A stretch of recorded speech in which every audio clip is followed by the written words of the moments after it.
हर खबर पर होगी आपकी पकड़। डाउनलोड कीजिए ABP live app.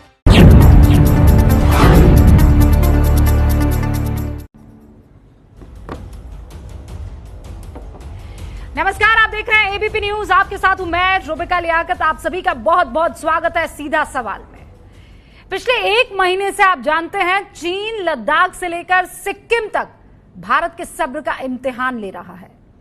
Line of actual control यानी एलएसी पर चीन बार बार अपनी चालबाजी दिखा रहा है। चीन के इस विश्वासघात से पूरे भारत के लोग गुस्से में हैं। लोगों में चीन को लेकर कितना गुस्सा है, इसका अंदाजा आप दो घटनाओं से लगा सकते हैं। पिछले दिनों गूगल प्ले स्टोर पर रिमूव चाइना ऐप जारी किया गया था। दावा यह है कि इस ऐप के जरिए चीन की ऐप्स को आप अपने मोबाइल फोन पर पहचान सकते हैं और उसके बाद हटा सकते हैं। 17 मई को यह ऐप जारी होने के बाद 50 लाख से ज्यादा स्मार्टफोन्स पर इसे डाउनलोड किया गया है। इसी तरह 28 मई को लद्दाख के समाजसेवी सोनम वांगचुक उन्होंने चाइनीज प्रोडक्ट के बॉयकॉट की अपील का एक वीडियो जारी करके ये कहा था कि हमें बुलेट के साथ साथ वॉलेट से भी वार करना होगा। पिछले 5 दिनों में 34 लाख से ज्यादा लोग इस वीडियो को देख चुके हैं। भारत हर साल करीब 5 लाख करोड़ का आयात जो है वो करता है चीन से। भारत में स्मार्टफोन से लेकर खिलौने सब बाजार में आधे से ज्यादा हिस्सेदारी चीन की कंपनियों के साथ है। यानी चीन भारत से पैसा कमाता है और उसका इस्तेमाल भारत के खिलाफ ही करता है। कभी पाकिस्तान के आतंक को बढ़ावा देता है, कभी खुद सीमा पर घुसपैठ के लिए आ जाता है। लेकिन इस बार चीन को उसकी घुसपैठ भारी पड़ने वाली है, क्योंकि लोग अब बॉयकॉट चीन के मूड में आ गए हैं। वो मूड सेंस किया जा सकता है। आज का सीधा सवाल इसी मुद्दे पर है कि क्या वाकई ये किया जा सकता है। हम इस पर सवाल करें उससे पहले ये रिपोर्ट आप देख लीजिए।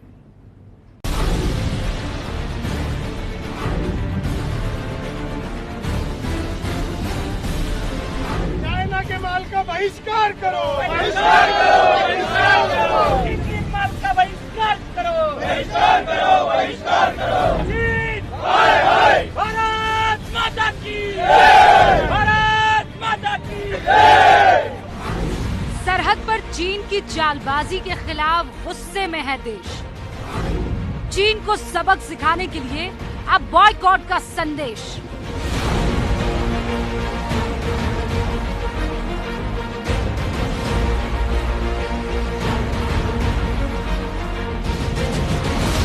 हमारे देश के 130 करोड़ लोग और 3 करोड़ जो भारतीय बाहर के देशों में हैं, सब मिलकर भारत में और बल्कि दुनिया भर में एक boycott made in China movement या अभियान शुरू करते हैं। भारत में सामान बेचकर भारत से चीन की साजिश। सरकार नहीं, अब जनता देगी चीन को जवाब। हम 130 करोड़ देशवासी इन दुश्मनों को हम हमारी वॉलेट से जवाब देंगे। यानी आज के बाद हमारे 130 करोड़ देशवासियों ने यदि चाइनीज प्रोडक्ट खरीदना बंद कर दिया तो ऐसी ही चाइना की रीढ़ टूट जाएगी। अपना पर्सनल इकोनॉमिक सैंक्शंस लगा रहे हैं, अपना जाति। हम नहीं कह रहे हैं कि भारत सरकार लगाए, हम कह रहे हैं हम नागरिक लगाएंगे। और ये सबसे बड़ा मैसेज है, संदेश है चीन को अपने नाकामयाबी का। आत्मनिर्भर भारत से चीन को सबक सिखाने की तैयारी। World is looking for a trusted, reliable partner. Bharat में पोटेंशियल है, स्ट्रेंथ है, एबिलिटी है। क्या चीन का इलाज बॉयकॉट?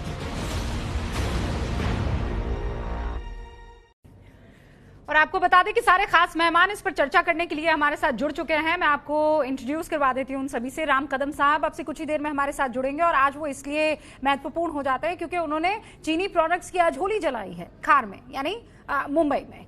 राम कदम साहब, बीजेपी के नेता, आपसे कुछ ही देर में जुड़ेंगे हमारे साथ। सुप्रिया श्रीनेत को इस वक्त आप देख सकते हैं स्क्रीन पर, कांग्रेस की प्रवक्ता हैं और सबसे अच्छी बात यह है कि आर्थिक मामलों की जानकार भी हैं, तो आज उनका डिबेट में होना और शानदार हो जाता है। बहुत बहुत शुक्रिया सुप्रिया हमारे साथ जुड़ने के लिए। अश्विनी महाजन हमारे साथ जुड़ चुके हैं, जो कि सह संयोजक है स्वदेशी जागरण मंच के। ये भी इसलिए महत्वपूर्ण हो जाते हैं क्योंकि हम क्या कह रहे हैं, आत्मनिर्भर भारत, हम क्या कह रहे हैं, let's make in India, make for the world. और इसीलिए स्वदेशी क्यों महत्वपूर्ण हो जाता है और क्या वाकई हमें उतनी कुव्वत है कि चीन पर भारी पड़ जाए, इसीलिए आपका भी होना जरूरी। Sir, Abhijit Iyer Mitra senior fellow हैं institute of peace and conflict studies के। Abhijit, happy to have you. Abhijit, China को बहुत गौर से स्टडी कर रहे हैं और वो जो कॉन्फ्लिक्ट एरिया है उसमें किस तरीके से आप जानते हैं कि एक लॉबी काम कर रही है लगातार ये बताने के लिए कि नहीं, चीन तो भारी पड़ रहा है हिंदुस्तान पर, लेकिन बात कुछ और है। अभिजीत इस स्टडी को आपके सामने रखने वाले हैं। बहुत बहुत शुक्रिया अभिजीत हमारे साथ जुड़ने के लिए। और अखिल पराशर हमारे साथ जुड़ चुके हैं, जो कि पत्रकार है बीजिंग से। शुरुआत अखिल मैं आपसे करना चाहती हूं। हिंदुस्तान ने मूड बना लिया है और वो मूड ये है कि बम से भारी बटुआ इस बार।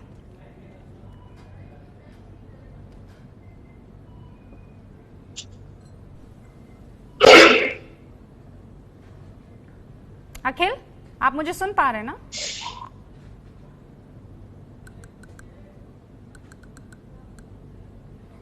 अखिल कान के में। राम कदम हमारे साथ जुड़ चुके हैं, जरा उनका रुख करते हैं।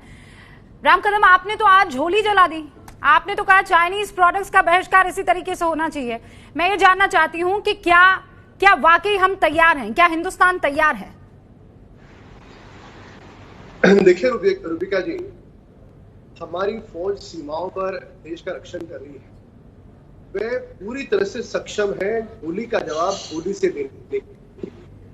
पर हम अगर 130 करोड़ देश के वासी हम वॉलेट से जवाब दें, अपने बटवे से जवाब दें, हमारी उनकी पूरी इकोनॉमी की रीढ़ हम तोड़ सकते हैं। अगर 130 करोड़ लोग ठान लें कि हम धीरे धीरे सारे चाइना के प्रोडक्ट हम बैन कर दें। आपने जो सवाल पूछा तो बिल्कुल सही सवाल है। हम आत्मनिर्भर भारत की ओर बढ़ रहे हैं, हमारा कदम उस तरफ है। मेक इन इंडिया को हमें बढ़ावा देना होगा। और एक बार हमने प्रयास किया, जैसे मोबाइल पे उनके कई सारे ऐप, वो ऐप तो हम तुरंत अभी से कर सकते हैं। अच्छा, उस ऐप के लिए हमारे पास दूसरे पर्याय है। हमारे इंडियन प्रोडक्ट से धीरे धीरे क्वालिटी भी अच्छी आ जाएगी और हमारे यहाँ पर उससे लोगों को काम भी मिलेगा, हाथों को। इस कारण भारत पूरी तरह से तैयार है और यह समय की मांग है कि हम चाइना के प्रोडक्ट को पूरी तरह से बहिष्कृत करें। और जिस समय हम ये करेंगे, हम प्रत्यक्ष अप्रत्यक्ष रूप से हमारे फौज के साथ हम सारे 130 करोड़ देशवासी खड़े हैं। ये भी संदेशा जाना बहुत जरूरी है। यदि हम आंकड़ों की ओर देखें तो लगभग 5 लाख करोड़ से भी अधिक हमारे भारत में चाइना से इंपोर्ट होता है। अगर उसकी मात्रा में हम भारत की बात करें तो हमारी ओर से 10% भी उनके यहाँ जाता नहीं। तो हम पूरी तरह से तैयार हैं। हम खेत के लिए फर्टिलाइजर भी उनसे लेंगे, हम दवाइयां बनाने के लिए एपीआई के जो प्रोडक्ट है वह भी उनसे लेंगे, सारा केमिकल उनसे लेंगे, हम क्यों लेंगे? अगर हमारे पास पर्याप्त होगा तो हम नहीं लेंगे। अब मैं आपसे झूठी बात नहीं करूंगी और मैं इधर उधर की बात नहीं करूंगी। सुप्रिया श्रीनेत, मेरे पास इस वक्त आईफोन है, ठीक है, और मुझे नहीं पता, लेकिन मुझे यकीन है 90% कि ये असेंबल्ड इन चाइना होगा। मुझे नहीं चाहिए, लेकिन आईफोन तो चाहिए ना। मैं चाइना का प्रोडक्ट नहीं खरीदना चाहती हूं, लेकिन आईफोन में इंटरेस्ट है या किसी और प्रोडक्ट में इंटरेस्ट है, तो फिर कैसे किया जाएगा? नियत तो है हमारे पास। मैं चाहती हूं कि चाइना का एक प्रोडक्ट इस्तेमाल ना करूं। देखिए रुबिका जी, देखिए ऐसा है रुबिका जी, एक तो शुक्रिया शो करने के लिए, ये अहम मुद्दा है। मैं एक चीज पूछना चाह रही थी भाजपा के प्रवक्ता से, और देखिए जहां तक चाइना की बात है, ये कोई दलगत राजनीति का मुद्दा हो ही नहीं सकता है। चाइना के खिलाफ हम सब एक साथ ही खड़े होंगे, लेकिन मैं एक सवाल पूछना चाहती हूं कि ये जो इनका स्टैंड है, ये पार्टी का स्टैंड है या गवर्नमेंट का स्टैंड है? क्योंकि इसमें थोड़ा सा विरोधाभास है। पार्टी कहती है या जो भी प्रवक्ता कह रहे हैं कि आप इनको बार करिए, इनकी होलिका दहन करिए प्रोडक्ट्स का, लेकिन गवर्नमेंट ने एफडीआई के थ्रू चाइना की कंपनीज को इनवाइट किया है। हमारे जितने भी फोन हैं, आपने बिल्कुल सही कहा, आईफोन को पलट के देखिएगा, उस पर लिखा रहेगा designed in California, made in China. ये असलियत है आईफोन्स की, ये असलियत है हमारे 70% कंपोनेंट्स जो आईफोन में जाते हैं उनकी, ये असलियत है। करीब करीब 45% जो ऑटो कंपोनेंट्स आते हैं उनकी, ये आपने कहा फार्मास्यूटिकल में जो केमिकल्स आते हैं उनकी, ये असलियत है। तो जब गवर्नमेंट ऑफ इंडिया ने एफडीआई का रूट चाइना के लिए खोला हुआ है, चाइना चाहे शायोमी फोन हो, चाहे वन प्लस हो, चाहे रेडमी हो, यहाँ पे बना रहा है और बेच रहा है, तो वो यहाँ पर रोजगार के साधन भी दे रहा है। तो ये गवर्नमेंट ऑफ इंडिया का स्टैंड क्या है इसमें, ये थोड़ा सा विरोधाभास है जो प्रवक्ता जी ने कहा और जो गवर्नमेंट ऑफ इंडिया का स्टैंड है। और एक चीज जो आपने बटुए की कही है बिल्कुल सही बात है, हमें बिल्कुल आत्मनिर्भर होना चाहिए। लेकिन एक बात गैर तलब ये भी है कि भारत के 30 सबसे बड़े स्टार्टअप्स में से 18 में चाइना का इन्वेस्टमेंट है। बिग बास्केट, पेटीएम, स्विगी, आप बोलते जाइए स्टार्टअप का नाम, और उसमें चाइना का बड़ा इन्वेस्टमेंट है। तो आप उस पैसे का क्या करिएगा? तो ये एक तरफा डिबेट और आंख बंद करके ये डिबेट नहीं किया जा सकता है। देशभक्ति का मतलब क्योंकि रोजगार बढ़ाना भी होता है, और जिस तरह से चाइना और हमारा बायलैटरल ट्रेड है वो सिर्फ बढ़ा है। राम कदम जी पहले इस पर जवाब दीजिए, उसके बाद में बाकी दो मेहमानों का रुख करूंगी।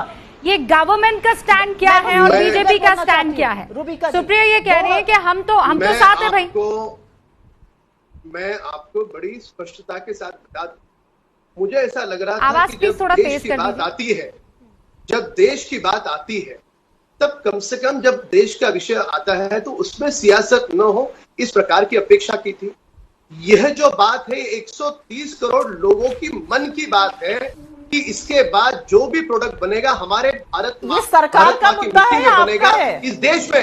मेरी बात सुने, ये 130 करोड़ लोगों की मांग है कि हमारा भारत अब आत्मनिर्भर बनेगा। इसमें आपको क्या आपत्ति है? हमारे देश में अगर कंपनियां आती सर 2014 से अभी तक $8 बिलियन इंपोर्ट बढ़ चुका है। आप बोलते 12 बिलियन डॉलर इंपोर्ट बढ़ा है चाइना का। चाइना का इन्वेस्टमेंट इंडिया में बढ़ा है 2014 से अभी। उसका क्या जवाब है आपके पास? बोल रही थी, मैं शांति से मैं सुन रहा था। अब मेरी बारी है आपको शांति आप सवाल का जवाब दीजिए। आप सरकार की बात बोल रहे हैं, अपनी बात बोल रहे हैं? क्योंकि सरकार ने दूसरी बात करी है। सरकार की एफडीआई पॉलिसी आपकी बात से बिल्कुल अलग है। एक मिनट, भारत में अगर कोई उद्योग आते हैं तो उससे रोजगार किसे मिलेगा? भारत के नौजवानों को मिलेगा। इकोनॉमी किसकी बढ़ेगी? भारत की बढ़ेगी, किसकी बढ़ेगी? सरकार की एफडीआई पॉलिसी आपकी बात से बिल्कुल अलग है। मैं ये सिर्फ कहना चाह रही हूँ। जवाब दे रहा हूं, मैं आपको उसी का जवाब दे रहा हूं। सारा देश इस समय चाहता है कि एकजुट होकर के चाइना को बहिष्कार करे, और ये कांग्रेस की प्रवक्ता अब आरोप किए जा रही है, सियासत किए जा रही है। कौन सा समय है? संकट काल में, आपदा के घड़ी पे आरोप प्रत्यारोप नहीं होते। मेरे लिए और चाइना के लिए बिल्कुल इस्तेमाल मत करिएगा, क्योंकि जितने देशभक्ति से आप मेरी देशभक्ति पर आप बिल्कुल सवाल मत उठाइएगा। ये गलती भी मत करिएगा इस डिबेट में करने की। जो मुद्दे की बात है उसको करिए। मेरी देशभक्ति पर अगर आपने सवाल उठाया तो आपका कच्चा चुप्पा खोल के याद रखिए। इतना साधारण सा गणित आप नहीं समझ पाओगी और आप बहस करोगी तो बेमतलब बहस है। कोई उद्योग भारत में आएगा तो भारत की अर्थव्यवस्था बढ़ेगी। सरकार भारत की अर्थव्यवस्था बढ़ेगी। आप दूसरी बात चाइना के प्रोडक्ट हमको धीरे चाइना के प्रोडक्ट हमको धीरे धीरे बंद करने होंगे और भारत में उन उद्योगों का निर्माण करना होगा। अगर हम आत्मनिर्भर भारत की बात करते हैं तो उसमें आपको क्या आपत्ति है? एक सेकंड रुकिए, एक सेकंड सुप्रिया, आप इकोनॉमी को बहुत अच्छे से, नहीं आप अर्थव्यवस्था और इन सारे मुद्दों को अच्छे से समझ, लेकिन मैं एक बात समझना चाहती हूँ भाई, एक डिप्लोमेसी नाम की चीज भी तो होती है। आप कोई चीन के खिलाफ, हम तो रणनीति बनाते हैं ना। रणनीति क्या होती है? उसमें आपको जाकर ये थोड़ी कहना होता है कि चीन आज से तुमसे सारे रिश्ते खत्म हो गए। भाई एक समझदार देश ये थोड़ी करता है। एक ट्रिक होती है, और वो ट्रिक ये हो सकती है कि डिमांड और सप्लाई की उस चेन को तोड़ दिया जाए। बहुत बेसिक सी चीज है। अभिजीत अय्यर कुछ कहना चाहते हैं। हाँ, ये तो राजनीति हो गई ना आपका ये कहना। और कोई आपसे देशभक्ति का सर्टिफिकेट ना तो लेने को कह रहा है ना देने को कह रहा है। देखिए रूबिका जी, मैं बस दो चीजें कहना चाहता हूँ। नहीं, और मुझे कोई देशभक्ति का सर्टिफिकेट दे भी नहीं सकता है। नहीं, किसको देना भी, किसी को इंटरेस्ट नहीं है। तो मैं ये क्लियर कर दूं, सुप्रिया श्रीनेत, किसी को इंटरेस्ट नहीं है कि देशभक्ति का सर्टिफिकेट बांटा जाए। यहाँ किसी ने दुकान नहीं खोली हुई है। बीजेपी के प्रवक्ता वो बीजेपी के प्रवक्ता जाने, इस बात वो बीजेपी के प्रवक्ता जाने क्यों 2014 से अभी तक वो बीजेपी के प्रवक्ता जाने। मैं हिंदुस्तान की बात कर रही हूँ, मैं इंडिया की बात कर रही हूँ। प्रोडक्ट बैन करो, इस बात पर यदि कांग्रेस को आपत्ति है तो इससे बड़ी दुर्भाग्यपूर्ण बात कोई नहीं हो सकती। देश के लोग लोग अगर आप सोशल मीडिया देखें तो देश के आप लोग दुर्भाग्यपूर्ण फौज के बात साथ कर खड़े रहे हैं। हैं। वहां दुर्भाग्य चाइना तो के ये लोग है कि हमारे फौज के 2014 ऊपर से बंदूक लेकर लेके खड़े रहेंगे 2019 और तक आपको चाइना के का प्रोडक्ट पैसा बैन करने इंडिया में में और आपको बढ़ता आपत्ति जा आती रहा है। है। चाइना से हमारे वहां पे हमारे फौज को चाइना के सैनिक आग दिखाएंगे, एक सेकंड, आप दोनों अपनी बात रख चुके हैं। प्लीज, मैं अभिजीत अय्यर को, मैं अब अभिजीत अय्यर को मौका देना चाहती हूँ। मैं अब अभिजीत अय्यर को मौका देना चाहती की बात कर रहे हैं। आपको सुप्रिया आपका कोई श्रीनेत ज्ञान और राम नहीं है। कदम, आप दोनों रुक जाइए। अभिजीत अय्यर, अभिजीत अय्यर, राम कदम जी एक सेकंड प्लीज। अभिजीत अय्यर, जो ये डिस्कशन हो रहा है, this is the classic dialogue of the deaf. एक सप्लाई साइड के बारे में बात किए जा रहे हैं, एक डिमांड साइड के बारे में बात किए जा रहे हैं। अगर बॉयकॉट करेंगे, इसको सक्सेसफुल बनाने के लिए दोनों साइड चाहिए। पहले तो गवर्नमेंट बॉयकॉट नहीं कर सकता क्योंकि WTO रूल्स हैं, पर जो मेरे पैनलिस्ट ने बोलना है बिल्कुल सही बोला है, ये एक इंडिविजुअल सिविक बॉयकॉट होना चाहिए जिसके वजह से इंपोर्ट सब्स्टिट्यूशन का इकोनॉमिक सेंस बन जाए। ये बहुत इंपॉर्टेंट है। बट जो दूसरा साइड है कि गवर्नमेंट को भी इकोनॉमिक पॉलिसीज बनानी चाहिए ताकि हमारे लोकल इंडस्ट्रीज मैन्युफैक्चर कर सकें। चाइना किस पे बड़ा हुआ था? ये जो आप फोन्स देख रहे हैं उस पे चाइना बड़ा नहीं हुआ था, वो टॉयलेट पेपर पे, ट्यूबलाइट पे, बल्ब पे, प्लग पॉइंट पे, इन चीजों को लेके बड़ा हुआ था। ये तो हम बहुत अच्छी तरह से हिंदुस्तान में बना सकते हैं, पर जो नेचर ऑफ ट्रेड हमारा और चाइना का है ये एकदम कॉलोनियल है। जो ब्रिटेन का ट्रेड हिंदुस्तान के साथ है बिल्कुल था एक जमाने में जब हम स्वाधीन नहीं थे, उसकी तरह है। वो हमारे से रॉ मटेरियल ले जाते हैं, कॉपर ले जाते हैं, एल्यूमिनियम ले जाते हैं, आयरन ले जाते हैं और वापस फिनिश्ड प्रोडक्ट्स भेजते हैं। तो जो आप देख रहे हैं, जो ये बॉयकॉट का कॉल है, ये बिल्कुल वही चीज है जो गांधी जी ने किया था। ठीक है, अभी के लिए ये एक छोटी सी चिंगारी है। मैं एक और एग्जांपल, और मैं पर्सनल लेवल पर एग्जांपल देती हूँ। अभी मैंने फोन का एग्जांपल दिया, सुप्रिया ने भी क्या बात की, वही बात की कि भाई ये असेंबल्ड इन चाइना लिखा हुआ है। नाउ मेरे पास एक 4 साल का बेटा है, ठीक है। एक माँ को खिलौने चाहिए, वो एकदम किसी खुले बाजार में चली जाएगी तब भी मेड इन चाइना उसे दिखेगा। वो सबसे बड़ी ब्रांडेड स्टोर में चली जाएगी तब भी उसे मेड इन चाइना ही दिखेगा। अब मुझे ये बताइए मैं क्या करूं? मैं मिट्टी का खिलौना बनाकर उसे दूं और उसके लिए मुझे बड़ा वक्त चाहिए। और अगर मैं स्वदेशी खिलौने लेने जाऊं तो उसमें वो डिजाइन नहीं है, उसमें वो शानदार क्वालिटी नहीं है। बिल्कुल, इसमें आपने 2 क्वेश्चंस रेज किए, क्वालिटी एंड प्राइस। ये बहुत इंपॉर्टेंट है कि क्वालिटी तब आता है जब आपके लेबर लॉज सही होते हैं, क्योंकि क्वालिटी लेबर लॉ का फंक्शन होता है। और दूसरा है प्राइस। प्राइस, अगर आपका लैंड इतना एक्सपेंसिव है, अगर आपका लेबर इतना यूनियनाइज्ड है, ये कभी नहीं हो सकता। इसे रोक कौन रहा है? INC ही रोक रही है ना। वही बोल रहे हैं जो ऑर्गेनाइज लेबर जो है वो बस 5% है हमारा वर्कफोर्स का, बाकी 95% है। जो भी इधर लेबर लॉज बने हैं वो इन 5% लोगों के बेनिफिट में बने हैं, जो बाकी 95% है जिनको काम नहीं मिलता है, जो इरेगुलर है, जो बस हायर फायर कर सकते हैं, उनको उनके खिलाफ बनाया गया। तो जब तक आप लेबर लॉज रैशनलाइज नहीं करेंगे, लैंड प्राइसेस रैशनलाइज नहीं करेंगे, तब तक ना ही तो आपका प्राइस पॉइंट इंप्रूव होगा, ना ही तो आपका क्वालिटी इंप्रूव होगा। नहीं, लेबर लॉज को जैसे ही आप चेंज करेंगे, अश्विनी महाजन यहाँ बैठे हुए हैं, उन्होंने इस बात से डिसएग्री किया था। तो फिर अश्विनी जी यहाँ तो कैच 22 सिचुएशन आ गई ना। फिर कैसे हम लोग आगे बढ़ेंगे? हम चाहते हैं चीन को सबक सिखाए, हम चाहते हैं मेक इन इंडिया हो, हम चाहते हैं स्वदेशी बने, लेकिन हम चाहते हैं जो चीजें हैं जैसी की तैसी बनी रहे, उसको हम नहीं बदलेंगे। अश्विनी जी,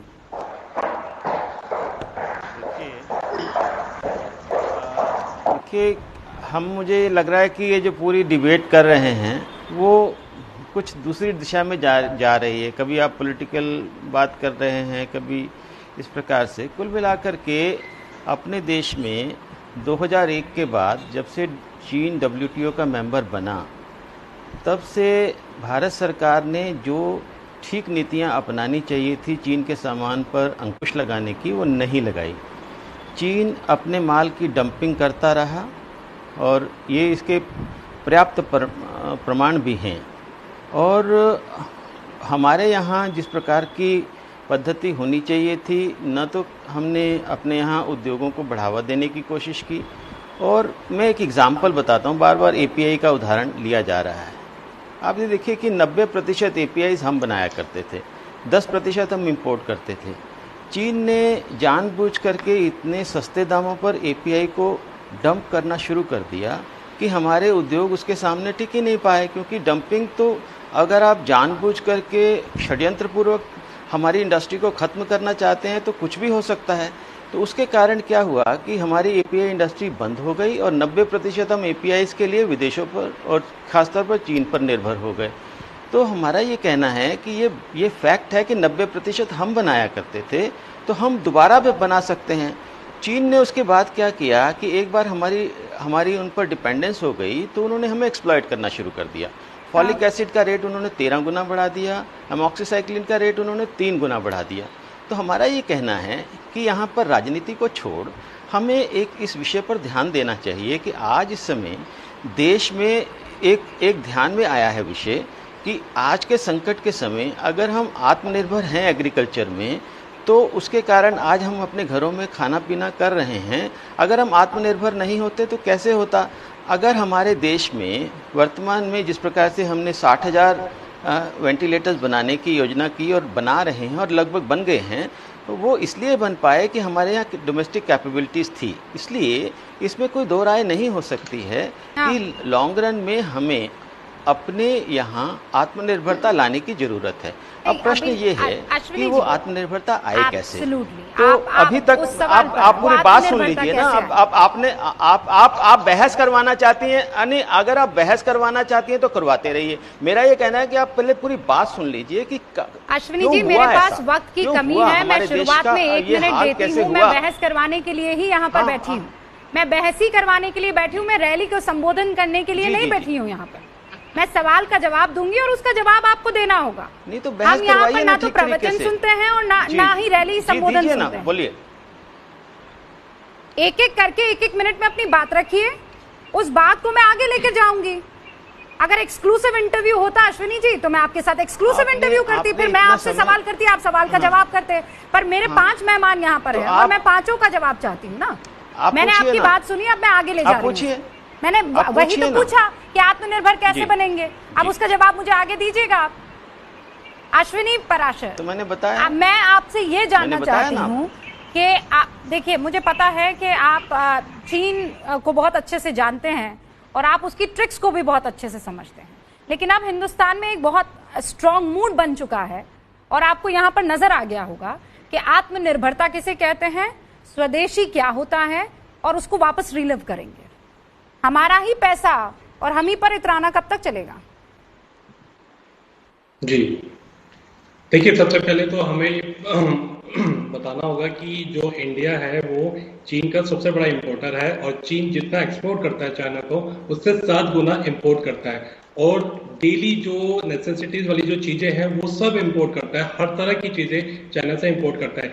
जिस तरह से भारत के प्रधानमंत्री मोदी जी ने आज जो बात की है और intent, inclusion, investment, infrastructure, innovation की जो बात की है, वो बातें हैं जो आत्मनिर्भर बनाने की बात करते हैं। और आपको ये देखना होगा कि चाइना कैसे आत्मनिर्भर बना।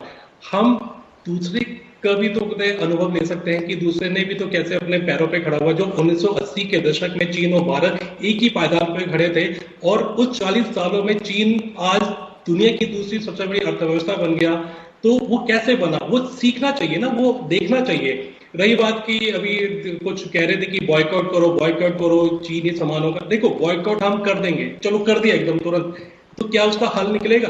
नहीं निकल पाएगा। आज हम एक कप से लेकर एक मोबाइल से लेकर हर तरह की चीज हम तो मेड इन चाइना की लेते हैं, तो कैसे बॉयकॉट करके हम उसका अपना सॉल्यूशन निकाल सकते हैं? देखिए, बात ये आती है कि हमें सहयोग करना चाहिए। पीपीई किट का, N95 मास्क का सॉल्यूशन निकला कि नहीं निकला? हमने तो आज तक नहीं सोचा था कि पीपीई किट बन रहे हैं यहाँ पर या बन सकते हैं।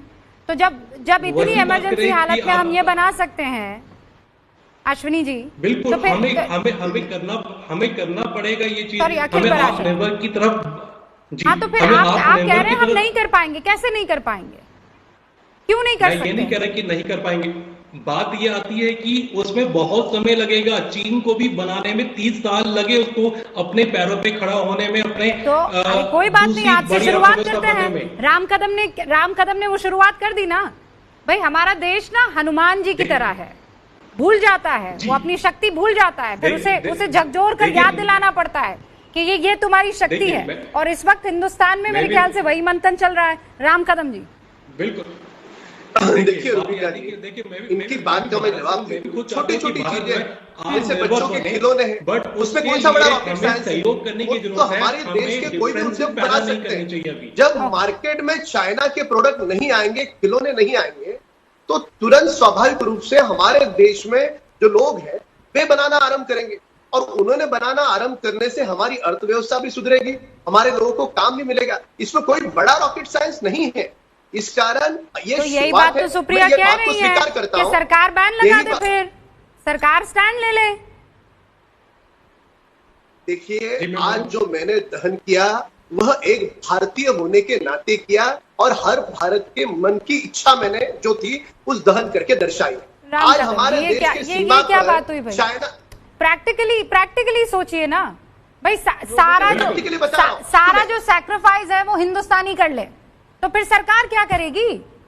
सरकार क्या करेगी? सब हम कर लेंगे, तो फिर सरकार क्यों चुनी गई है?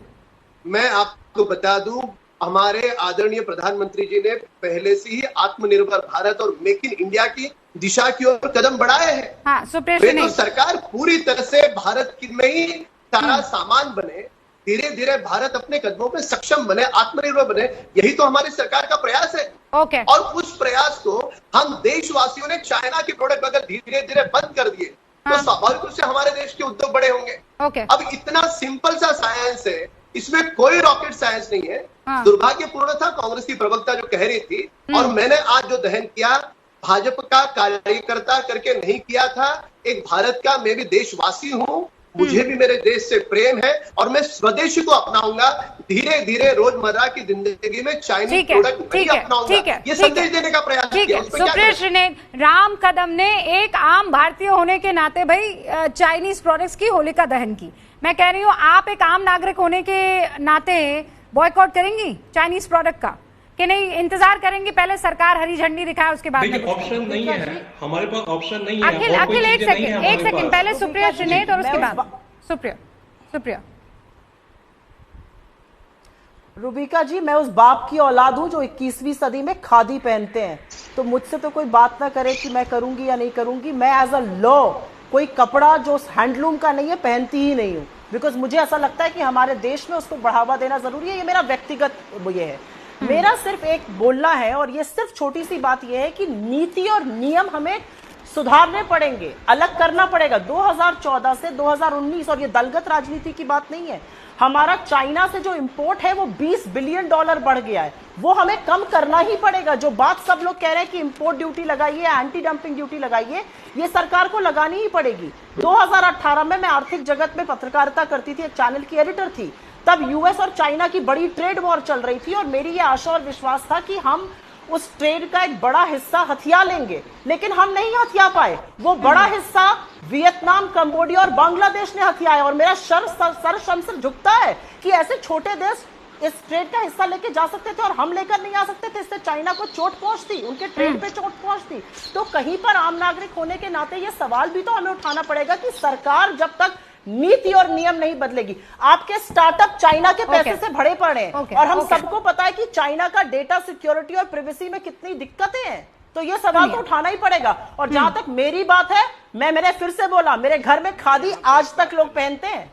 अरे नहीं, खादी तो आपके यहाँ पर पहनते हैं, हमारे यहाँ भी पहनते हैं। खादी तो सबको बहुत पसंद है, लेकिन मैं कह रही हूँ कई ऐसे प्रोडक्ट्स हैं जिनको आप बॉयकॉट नहीं कर सकते, चाहकर भी नहीं कर सकते हैं। सिर्फ खादी पहनने से चाइनीज बॉयकॉट थोड़ी हो जाता है। खादी शौकिया तौर पे पहनना और खादी शौकिया तौर पे पहनना, जिस टेक्नोलॉजी का आप इस्तेमाल कर रही हैं, जिन मोबाइल फोन का आप इंतजार कर रही हैं, वो चाइनीज है ना। मैं वही कह रही हूं, साइड में रखकर आप कह रही नहीं मैं तो खादी पहनती हूं, मैं तो खादी ऐसी मेरी बिग बास्केट में चाइनीज इन्वेस्टमेंट ना हो। हाँ एग्जैक्टली, पेटीएम में ना हो, जोमेटो में ना हो, स्नैपडील में ना हो, बायजूस में ना हो, Dream11, फ्लिपकार्ट, हाइक मैसेंजर, ओला, स्विगी। नीति से ही चेंज होगा ना रुबिका जी। तो ये कैसे चेंज होगा? ये कैसे चेंज होगा? ये तो सरकार की नीति ही बदलेगी ना अभिजीत। सरकार की नीति बदल सकती है, चेंज होगा। This policy has to change as far as Chinese investment is coming. Ashwini ji आपके पास आऊंगी फिर मैं। अरे मैं तो कह रही हूँ डिमांड एंड सप्लाई को कोई तो रोकेगा ना। चलिए सरकार अपनी तरफ काम कर रही है, हम अपनी तरफ से काम करें। अभिजीत ये बिल्कुल गवर्नमेंट पॉलिसी नहीं हो सकता कि आप ये रोके, क्योंकि आपके WTO कमिटमेंट्स हैं, आप नहीं रोक सकते काफी सारी चीजें। इसमें क्या है कि जो आप कर सकते हैं, आप बस सिविक बॉयकॉट कर सकते हैं, और आप जो अपनी आंतरिक अपनी आंतरिक जो लॉज हैं, लेबर लॉज, FDI लॉज, ये सब आप चेंज कर सकते हैं। अभी ये इन्वेस्टर फ्रेंडली नहीं है, ये डोमेस्टिक प्रोडक्शन फ्रेंडली भी नहीं है। जो आपने देखा है अभी तक, ये जो MSMEs को काफी सारा ठेस पहुंचा है, पर जो अभी because of demonetisation and things like that, पर अभी जो पैकेज आया है ये अच्छा पैकेज है। इट विल गिव देम थोड़ा सा तो स्टिमुलस उनको मिलेगा। हाँ। इससे काफी अब आप अगर तीन चीजें मुझे एक ब्रेक लेना, 3 स्टेट्स हैं, मुझे एक ब्रेक लेना है। मैं अब उस सोच पर भी तो प्रहार करना जरूरी है ना। जैसे उमर अब्दुल्ला मजाक उड़ा रहे हैं कि नहीं भाई, हम तो चीन के आगे घुटने टेक कर ही रह सकते हैं, इसके अलावा आगे बढ़ नहीं सकते हैं। वो ये कह रहे हैं कि मेरे ख्याल से मिलिंद थे जिन्होंने कहा कि मैंने टिकटॉक डिलीट कर दिया है, तो उन्होंने कहा वाह भाई, अब टिकटॉक डिसाइड करेगा कि डोकलाम और लद्दाख से चीन पीछे हटाए कि नहीं हटाए। इस सोच का क्या करें? हमारे साथ खास मेहमान बने हुए हैं। क्या चीन का इलाज बॉयकॉट है, और बॉयकॉट अगर करें तो कैसे किया जा सकता है? अश्विनी महाजन साहब, अब मैं जानती हूँ आत्मनिर्भर कैसे बन सकते हैं, बॉयकॉट कैसे हो सकता है? देखिए, 2018 से सरकार ने प्रयास करने शुरू किए, एंटी डंपिंग ड्यूटीज़ लगाई, 100 आइटम्स पर टैरिफ्स बढ़ाए, स्टैंडर्ड्स लगाए, रेसिप्रोसिटी क्लॉज इन्वोक करी। उसके कारण आज हम देख रहे हैं कि स्टील में 1 साल के अंदर 18% कमी आई, इंपोर्ट में ऑर्गेनिक केमिकल्स में 18% कमी आई, इनऑर्गेनिक केमिकल्स में 38% कमी आई, इलेक्ट्रॉनिक्स के इंपोर्ट में 17% कमी आई। हमारे मित्र ये बता रहे थे कि WTO साइन किया हुआ है तो हम टैरिफ नहीं बढ़ा सकते। मैं उनकी जानकारी के लिए बताना चाहता हूँ कि ऑन एन एवरेज हम 40% का बाउंड टैरिफ है और लगा सकते हैं, और अभी हम केवल 10% लगा रहे हैं। यानी अभी हमारे पास 4 गुना संभावनाएं हैं हम टैरिफ लगाने की।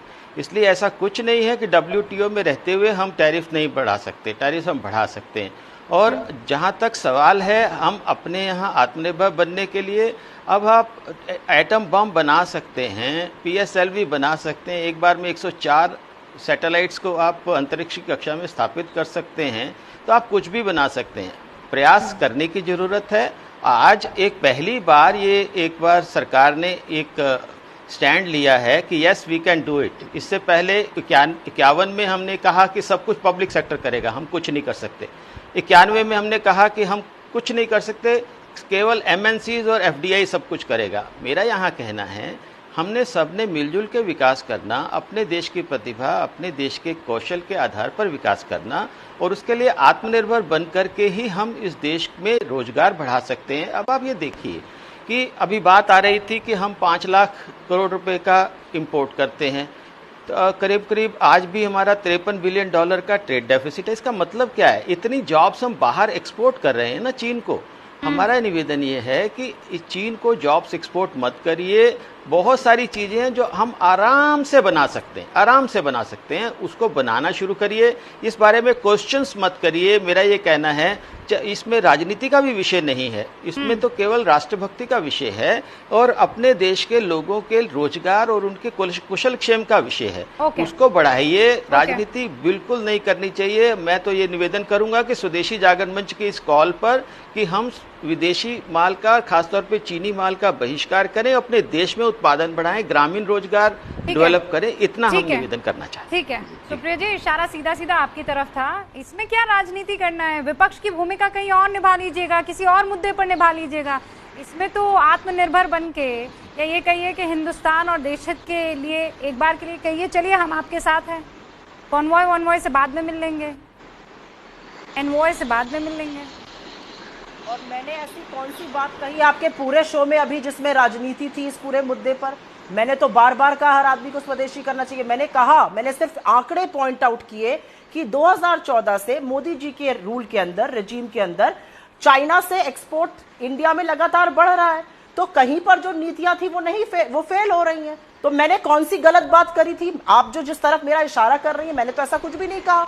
मैं तो इनफैक्ट ये चाहती हूं कि मेक इन इंडिया सक्सेसफुल हो। लेकिन प्रॉब्लम ये है कि 2014 से अभी तक जो ग्रॉस फिक्स कैपिटल फॉर्मेशन होता है, जो इन्वेस्टमेंट इंडिया में होना चाहिए इंडियन इंडस्ट्री के थ्रू, वो 31% से गिर के अब 25% पे आ गया है। इसके बारे में क्या कहना है किसी का? तो कहीं पर तो नीति ऐसी हो जिससे मेक इन इंडिया ज्यादा बढ़े, यहां पर ज्यादा मैन्युफैक्चरिंग हो। आपने इलेक्ट्रॉनिक मैन्युफैक्चरिंग की बात करी, 70% हम अभी भी चाइना से कंपोनेंट्स लेके आ रहे हैं, तो वो तो बंद करना पड़ेगा ना। लेकिन आपने ये सारी बातें कहते हुए में ज्यादा स्वदेशी जागरण मंच यहाँ पर करता धरता बैठे हैं, वो तो बता रहे हैं कि 2018 से हमने किस तरीके से अलग अलग रूल्स और रेगुलेशंस अप्लाई करके इंपोर्ट्स को कम करने की कोशिश की और हुआ भी है। अभी अश्विनी जी ने बताया ना, और 2018 का जिक्र किया। 2018 में कौन था? मैं आपको फिगर्स बोल रही हूँ ना, मैं महाजन जी के सामने। नहीं, महाजन जी भी तो फिगर्स ही बोल रहे हैं ना। महाजन जी उनके सामने मतलब कोई बदलाव नहीं आया। मेक इन इंडिया जो है वो मैं भी तो फेल फिगर है। बोल रही हूँ, तो मेरे भी फिगर सुन लीजिए। मेरे भी फिगर सुन लीजिए। अगर आप मेरे फिगर्स तो सुन लिए, लेकिन ये काउंटर, ये दोनों एक दूसरे को काउंटर करते हुए फिगर्स है ना। मैंने सुने आपके फिगर्स, अभी सुने मैंने। आपने कहा कि 2014 के बाद से मेक इन इंडिया फेल साबित हुआ। हम स्वदेशी कब होंगे? रुबिका जी, हम स्वदेशी कब बनेंगे?